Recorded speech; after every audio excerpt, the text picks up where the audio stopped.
Share केलेला आहे आणि मी तुमच्याशी त्यांच्या शब्दात तो अनुभव शेअर करणार आहे. अगदी अंगावर शहारा येण्याजोगा अनुभव आहे.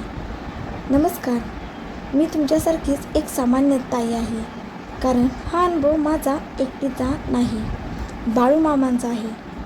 आज 1 तास तुमच्यासोबत बसेन आणि आदमापूरला माझ्यासोबत काय घडलं ते सांगेन, जसं घडलं तसंच. कारण हा अनुभव ऐकल्यानंतर तुमच्या डोळ्यात पाणी येईल आणि काळजात मामांबद्दल श्रद्धा वाढेल. तर ताईंनो, आता आपण व्हिडिओला सुरुवात करणार आहोत. बाळूमामांच्या नावाने चांगलं. 8 महिन्यापूर्वीची गोष्ट. माझा नवरा, त्यांना कॅन्सर निघाला. डॉक्टरांनी हात टेकले. 3 महिने घरात पैसे नव्हते. मुलं लहान होती. मी रडत होते.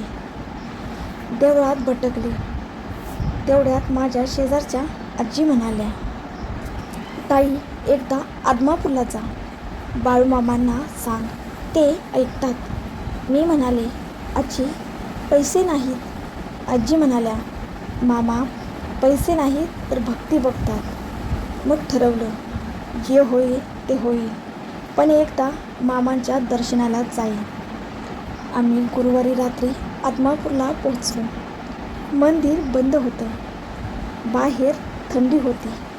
मी रडत होते आणि मामांच्या फोटोला म्हणत होते, मामा, नवऱ्याला वाचवा, माझी लेकरं लहान आहेत. रात्री 12 वाजता ताईंनो, अचानक एक म्हातारा माणूस आला. अंगावर शाल, हाती काठी आणि वास बघा, मेंढीचा आणि चंदनाचा एकत्र. तो म्हणाला, अगं पोरी, रडू नकोस. सकाळी 6 वाजता प्रसाद घे आणि घरी जा. 11 दिवसात रिपोर्ट नॉर्मल येईल. मी डोळे पुसून बघते तर कोणीच नाही. फक्त एक काठी आणि एक मेंढीचा केस पडला होता.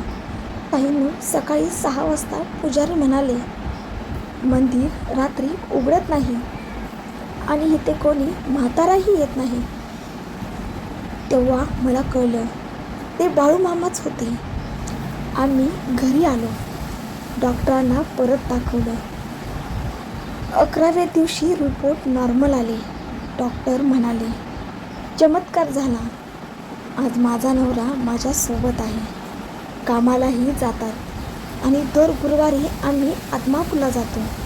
मामा म्हणतात, श्रद्धा ठेव, मी आहे आणि खरंच आहे. ताईंनो, जर तुम्ही पण अडचणीत असाल तर एकदा आदमापूरला जा किंवा घरातून हात जोडा आणि म्हणा, बाळूमामा मी आले. मामा ऐकतात. ते मेंढ्या राखणारे आहेत, पण आपल्या लेकराचं पण मन राखतात. कमेंटमध्ये लिहा, बाळूमामाच्या नावाने चांगलं. भलं आपण सगळे मिळून 108 वेळा नाव घेऊ. हा व्हिडिओ 5 ताईंपर्यंत पाठवा, ज्यांना गरज आहे. बाळूमामाच्या नावानं चांगलं तुमचं दुःख दूर होवो.